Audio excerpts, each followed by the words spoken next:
a mad, mad, mad, mad world through the lens of A Course in Miracles becomes almost a comic expose of the ego thought system in collective action. The title itself already sounds ACIM compatible, A Mad World. The Course repeatedly describes the ego's perceptual system as fundamentally insane, not as an insult, but literally inconsistent, fear-driven, contradictory, and disconnected from reality. And what does the film show?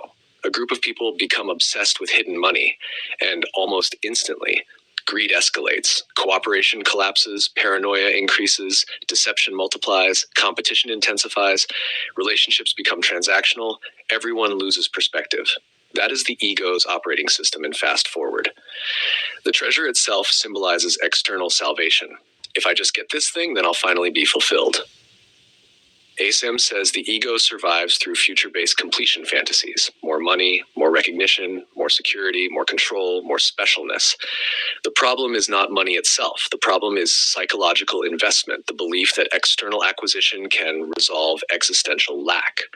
And the movie brilliantly shows what happens when lack consciousness takes over collectively.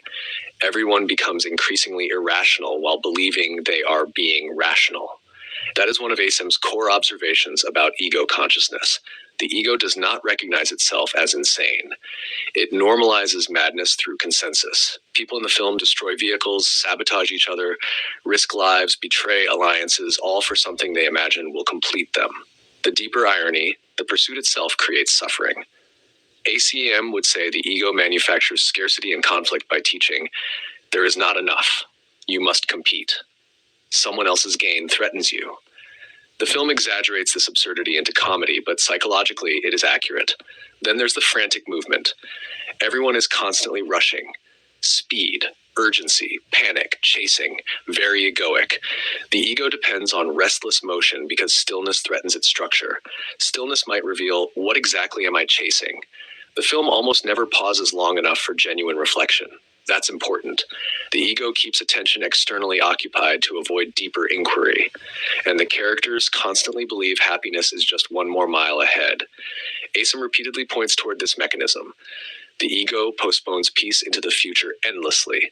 Once the treasure is found, once the problem is solved, once the status is achieved, but the mind carrying the lack remains unchanged.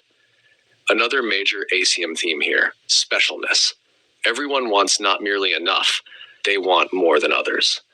The ego's satisfaction is comparative. Winning matters as much as having, sometimes more. The film exposes how quickly ordinary people become distorted when identity fuses with competition and scarcity, not because they are evil, because the ego thought system itself is unstable. Then there's the law enforcement angle. Captain T.G. Culpepper gradually becomes entangled in the same greed he is supposed to manage. This is psychologically sharp. The ego says, I'm different from those selfish people. But under pressure, the same unconscious dynamics emerge. ACIM repeatedly warns that the ego loves moral superiority. The good person identity can become just another mask for specialness. The film strips away these pretenses through chaos, and yet the movie is funny. That matters spiritually too. Laughter can become a form of perceptual loosening.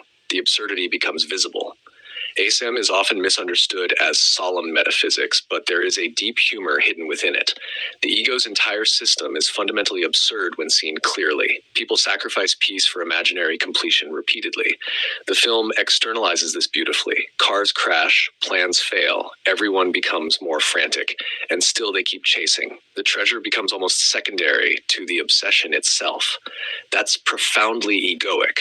The ego often values pursuit more than arrival because arrival might expose the emptiness of the pursuit structure. And importantly, nobody truly enjoys the process.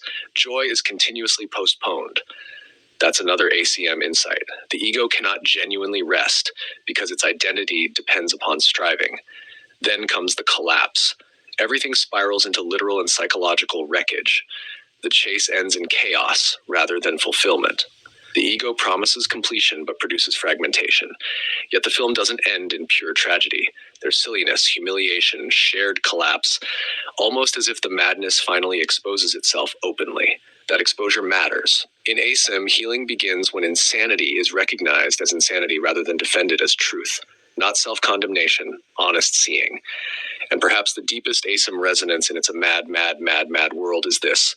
The world becomes mad whenever people organize life around the belief that something external will complete an inner lack. The ego says, run faster, compete harder, get there first, then you'll finally live. Spirit quietly asks, what if the peace you're sacrificing was the treasure all along?